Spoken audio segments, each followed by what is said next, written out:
బళ్ళు ఓడలు ఓడలు బళ్ళు ఇది చాలామంది చెప్తూ ఉండేటువంటిది. ఇప్పుడు దాదాపుగా అదే పరిస్థితి కనిపిస్తుంది. అధికారంలో ఉన్నప్పుడు అదుపు లేకుండా నోటికి ఏ మాట వస్తే ఆ మాట అంతా మాట్లాడినటువంటి మాజీ మంత్రి, వైఎస్ఆర్ కాంగ్రెస్ పార్టీ మాజీ ఎమ్మెల్యే కొడాలి నాని ఈరోజు మాట్లాడినటువంటి వ్యాఖ్యలు ఒక్కసారి గనక గమనించినట్లయితే చాలా చేంజ్ అయితే కనిపించింది.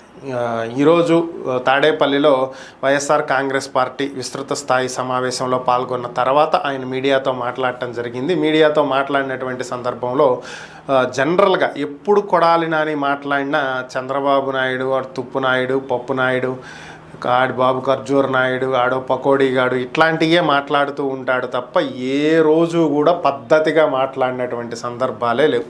కానీ ఈరోజు మాత్రం చంద్రబాబు నాయుడు ఆయన ఇలా సంబోధించడం అనేది చాలా చాలా చాలా చేంజ్ వచ్చినట్లయితే అనిపించింది. ఓవరాల్గా ఆయన మాట్లాడుతూ జగన్మోహన్ రెడ్డి గారు 1 సంవత్సరం పాటు టైం ఇద్దామన్నారు, ప్రభుత్వం ఏ విధంగా పరిపాలన సాగిస్తుంది అనేది చూడాలి, 18 ఏళ్ళు నిండినటువంటి వాళ్ళందరికీ 1500 రూపాయలు నెలకి ఇస్తామన్నారు, నిరుద్యోగ భృతి 3000 ఇస్తామన్నారు, బస్సుల్లో ఫ్రీ ప్రయాణం అన్నారు, ఏడాదికి 3 గ్యాస్ సిలిండర్లు ఫ్రీగా ఇస్తామన్నారు.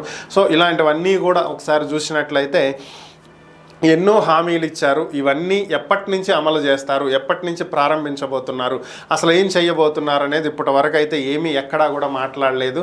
కేవలం వీటన్నింటి నుంచి డైవర్ట్ చేయటం కోసం సోమవారం పోలవరం అని చెప్పి మొన్న పోలవరం వెళ్ళొచ్చాడు, ఈరోజు అమరావతి అని చెప్పి రాజధాని అని చెప్పి చుట్టూ తిరుగుతున్నాడు. ఓవరాల్గా ఈ హామీలను పక్కదారి పట్టించే ప్రయత్నం చంద్రబాబు నాయుడు చేస్తున్నటువంటి పరిస్థితి. సో మేము వీటిని గమనిస్తూనే ఉంటాము. ప్రజలకు ఎటువంటి అన్యాయం జరిగినా, హామీలు అమలు చేయకపోయినా మేము ప్రశ్నిస్తాం, ప్రజల తరపున ఉండి కొట్లాడతామని చెప్పి ఆయన చెప్పడం జరిగింది.